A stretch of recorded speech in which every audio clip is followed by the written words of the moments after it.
Hi there, this is Matt with State of Flux here with a review for Wonka. This is the latest prequel to hit theaters in 2023, and one that works really well when it's not really being a prequel. Yeah, it's kind of an interesting film to talk about, because genuinely this film is incredibly sweet, infectiously sweet in fact, but it also keeps trying to be a prequel to Willy Wonka and the Chocolate Factory, the famous film portrayed in that incarnation by Gene Wilder. And that's kind of one of the flaws of the film, is that the script stage, you can tell they were writing for a Gene Wilder interpretation of Willy Wonka, and Timothee Chalamet seems to be incredibly miscast in that, because he's not interested in portraying that kind of version of Willy Wonka. He has a much more sweet incarnation. There's no sinister edge to the character of Willy Wonka as portrayed by Timothée Chalamet. And that's kind of a big flaw when you're doing a prequel. You don't see that connective tissue. Now, when I had talked to a couple friends who had seen this movie before I did, they pointed that out, and I was like, well, sake of argument, having not seen the movie, haven't you ever seen, like, somebody who's incredibly popular, so popular that they, like, had a shift change in personality, and they became kind of a darker figure? I.e., look at interviews with, like, say, Bruce Willis in the 80s versus Bruce Willis in the late 2000s, or even 2010s.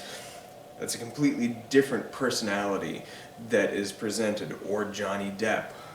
Or hell, you can even look to, like, George Lucas interviews and stuff like that, and you see how a person's persona can change over time. But that's not really what happens with this film. I feel like my own argument falls apart with the presentation this movie gives, because the script has Wonka kind of with that wild and somewhat sinister edge, but Chalamet has no interest in presenting that. He wants to present a very sweet character, a very kind, lovable, aloof figure, and those two characters aren't necessarily the same. Now, if this film is genuinely a prequel to Willy Wonka and the Chocolate Factory, it kind of falls short because of this element. Now, if this film is the launch point of a Roald Dahl cinematic universe, and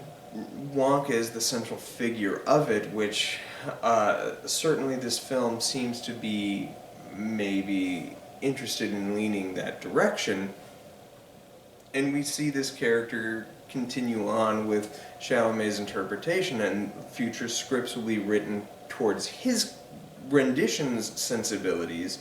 I feel like this will be a good launching point, and one that I'm interested in seeing explored further later. There's great musical set pieces, and I was really interested in those set pieces because they're great. I like the choreography, as minimal as it is. It's kind of inviting. I like how Chalamet portrays these moments. There's a really good one in the candy shop that I thought was really strong. However, all the songs are a little on the dull side. The two songs that are really kind of good and captivating are the two you're familiar with, the Oompa-Loompa and the Pure Imagination. They're the highlights of the film, as you would expect. However, you would want those other songs to be able to build. But that's not to say this is a film that was even really a letdown. It's quite good. When they're focusing on the Wonka, how he came to be, his rise, it's all there. It's interesting. This movie even got me to roll a tear towards the end. And that's something that I was impressed with. The movie is funny, it's sweet. The director of this film is the same director of the Paddington films, and he brings that same kind of energy to this. I think it works substantially less than it did in those films, which are pure magical gold.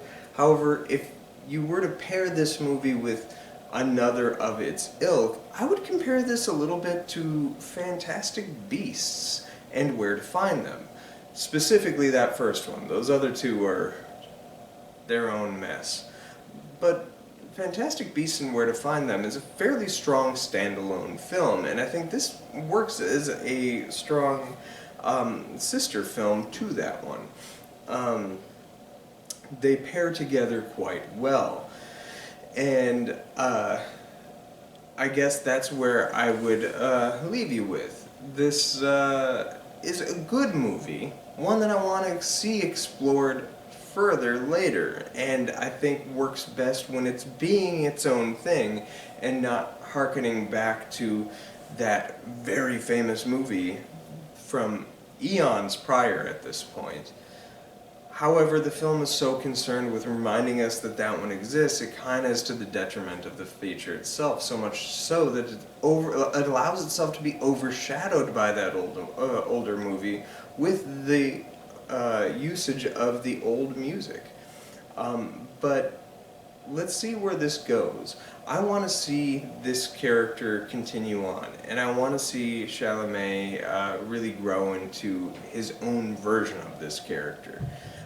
So let's see what happens next time around. If this movie has popularity that is spiraling, which it looks like it is going to achieve, we could get more of this character, which I'm interested in. So, thanks for watching. Let me know what you thought of this film in the comments section down below. Like, subscribe, do all that good stuff, and peace. Hi, this is Matt with State of Flux, here with a review for Willy Wonka. Hi, this is Matt with State of Flux, here with a review for Winky. Okay. I will get this damn name.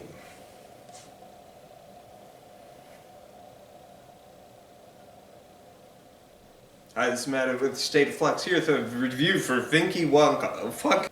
Hi, this is Matt with State of Flux, here with a review for Wonky. Alright. Last time. For real. All the money in the world.